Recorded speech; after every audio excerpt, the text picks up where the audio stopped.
রাজামশাই কি ভীষণ রাগী?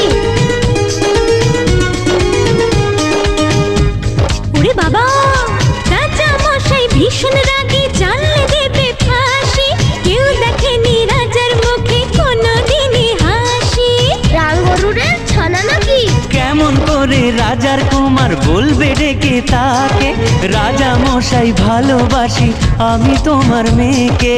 তাহলে তো ভীষণ বিপদ। এখন কি করে বলে সে আসল কথা, ভেবে ভেবে রাজকুমারীর মনে ব্যথা। এক যে ছিল রাজার কুমার।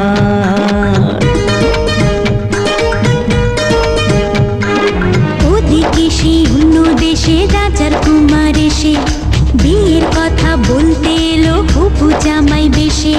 মনের দুঃখে শ্রাবণ এলো রাজকুমারীর চোখে।